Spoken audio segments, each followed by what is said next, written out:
Hi, everyone. My name is Casey Allen, and this is my ELA in Social Studies Integrated Presentation.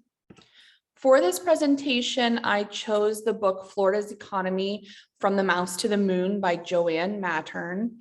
This is a fourth grade nonfiction informational text, which discusses the many different industries that help Florida's economy. And this aligns with fourth grade social studies economic standards. And we see here one standard, which is explain Florida's role in the national and international economy and conditions that attract business to the state. And here we see the table of contents, which shows us all of the different industries that are discussed in this book, from the railroad system, citrus, minerals, space, Kennedy Space Center, tourism, and Disney and advertising. And I'm only going to read a couple pages of this book. It is kind of long. There is a lot of information on each page, but this here shows all the different industries that are covered here in this text. So here we are for our read aloud, Florida's economy. Each day, people buy and sell goods and services.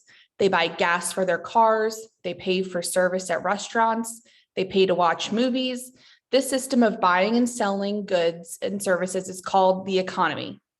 In the past, people bartered for what they needed. They traded a good that they had for a good they did not have. They traded services as well. Today, money is the preferred kind of payment. A state's economy depends on a number of factors.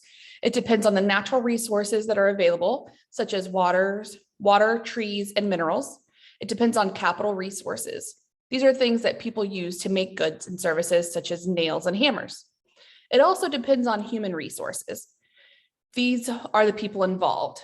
People are the driving force of an economy. They make the capital resources. They use the capital and natural resources to make goods. They provide services. They spend money. Florida is no different than any other state. It depends on its people for a healthy economy. Throughout the years, many people have made Florida's economy what it is today.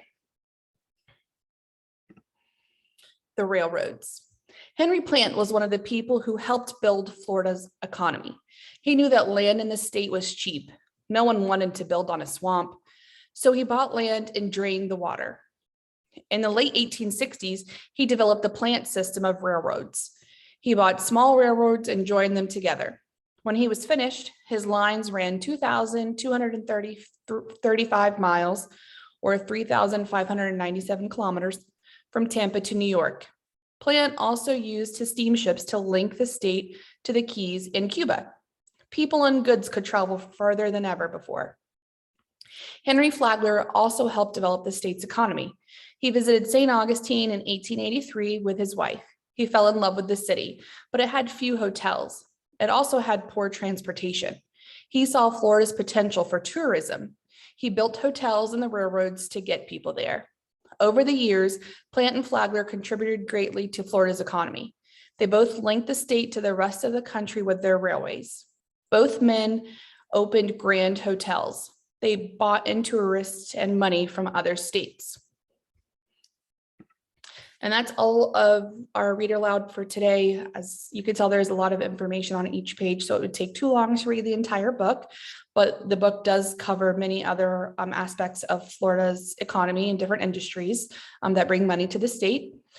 So for our strategies for listening and speaking skills, during the read aloud portion, I would have students do a think, pair, share, where they turn to their partner, think about what they read on that page or that one specific industry, and then they would work together to take turns paraphrasing each industry with a partner, reviewing the information that they had just read about, and talking it over with their partner. It shows that they have listened to what they had just read, and then they can in turn to their partner and speak and orally tell their partner what they had read and how they synthesized that information. And then after the entire book was read, and like an end unit kind of presentation, students would work with a partner to research each industry. Each partner group would do one different industry. So one would do railroads, one would do the citrus, one would do minerals, one would do the space.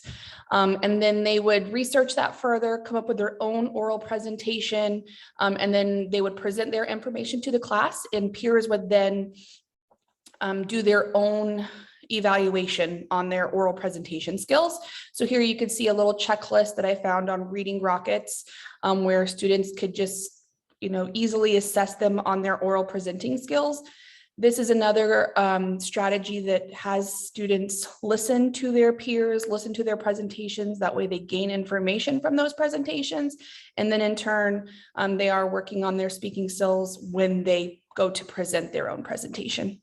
All right, that's it for today. I hope you enjoyed.